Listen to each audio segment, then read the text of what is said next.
High hello viewers, నేను మీ మేరు రాజేష్. ఇక నిన్నటి రోజు అయితే అసెంబ్లీలో సీఎం రేవంత్ రెడ్డి గారు అయితే ఘాటు వ్యాఖ్యలు చేసిండు.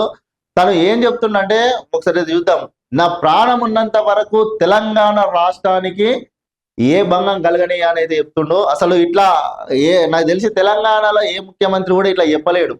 నేను ఉన్నంత కాలం ప్రజల కోసమే కొట్లాడతా అని చెప్తుండు. ఏమంటుండంటే చచ్చినా బతికినా తెలంగాణ కోసమే, ప్రాణం ఉన్నంత వరకు ప్రజల ప్రయోజనాలే ముఖ్యం, రాష్ట్ర హక్కులకు భంగం కలగనీయను, నేను ఉన్నంత కాలం తెలంగాణ రాష్ట్ర హక్కులకు భంగం కలగనీయని అయితే చెప్తుండు.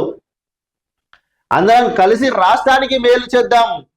90 టీఎంసీల కెపాసిటీతో పాలమూరు రంగారెడ్డి ప్రాజెక్టు. అసెంబ్లీలో సీఎం రేవంత్ రెడ్డి 10 ఏళ్ల బీఆర్ఎస్ పాలనలో మహబూబ్ నగర్ కు అన్యాయం. 10 సంవత్సరాల బీఆర్ఎస్ పాలనలో మహబూబ్ నగర్ కి అయితే అన్యాయం జరిగిందని అయితే చెప్తుండు. అందరం కలిసి కట్టుగా పని చేద్దాము, సహకరించండి అని చెప్పి సీఎం అయితే చెప్తుండు. కేసీఆర్ అసెంబ్లీకి ఎందుకు రావడం లేదు? బయట మాట్లాడే దానికంటే అసెంబ్లీలో మాటలకు విలువ ఎక్కువ. కేసీఆర్, మీరు బయట మాట్లాడేదానికంటే అసెంబ్లీలో మాట్లాడితే విలువ ఎక్కువ ఉంటుందని చెప్పి రేవంత్ రెడ్డి చెప్తుండు. 2 ఏళ్లుగా ప్రతిపక్ష నాయకుడు చర్చల్లో పాల్గొనకపోవడం విచారకరం. గతంలో బీఆర్ఎస్ వాళ్ళు అవమానించిన కాంగ్రెస్ నేతలు వచ్చారు. కరెక్టే కదా? గత 10 సంవత్సరాలు బీఆర్ఎస్ పార్టీ అధికారంలో ఉన్నప్పుడు కాంగ్రెస్ పార్టీ నేతలను ఎంత అవమానించినా కానీ కాంగ్రెస్ పార్టీ నేతలు అసెంబ్లీకి పోయిర్రు. మరి కేసీఆర్ ఎందుకు వస్తలేరు అని చెప్తున్నారు. మీరు అసెంబ్లీకి రావాలని చెప్తుండు రేవంత్ రెడ్డి.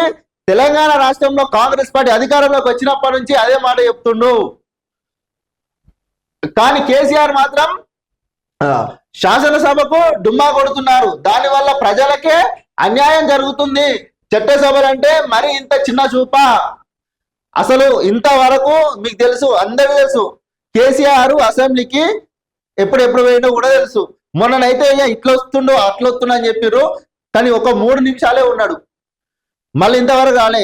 పోయి 2 సార్లు ముఖ్యమంత్రి ఉండి రాష్ట్రాన్ని పాలించుండు కాబట్టి పోయి అసెంబ్లీలో చర్చలు జరిపితే, వాళ్ళకి సలహాలు ఇస్తే ప్రజలకు కూడా తెలుస్తుంది కదా.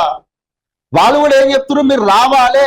బయట చెప్పిన దానికంటే అసెంబ్లీకి వచ్చి పాల్గొని చర్చలు జరిపితేనే తెలిసేది. అందరం కలిసికట్టుగా పనిచేద్దామని చెప్పైతే సీఎం రేవంత్ రెడ్డి చెప్తుండు. మొత్తం మీదనైతే రేవంత్ రెడ్డి అయితే చచ్చినా బతికినా తెలంగాణ కోసమే, అసలు తెలంగాణ రాష్ట్రానికి ఎలాంటి భంగం కలగకుండా నేను చూసుకుంటా అని అయితే చెప్తుండు. ఇట్లా ఏ ముఖ్యమంత్రి కూడా చెప్పలేడు. మరి ఈయన చెప్తుండు. మరి ఈ సీఎంకు మరి ఆ ప్రతిపక్ష నాయకులు అటు బీఆర్ఎస్ వాళ్ళైనా బీజేపీ వాళ్ళైనా మరి కలిసికట్టుగా ఏదైనా పని చేద్దామంటే సహకరిస్తారా, సహకరియరా? బీఆర్ఎస్ వాళ్ళు అయితే సహకరించలేరు, మరి బీజేపీ కూడా సహకరిస్తారా, సహకరియరా అయితే చూద్దాం మరి.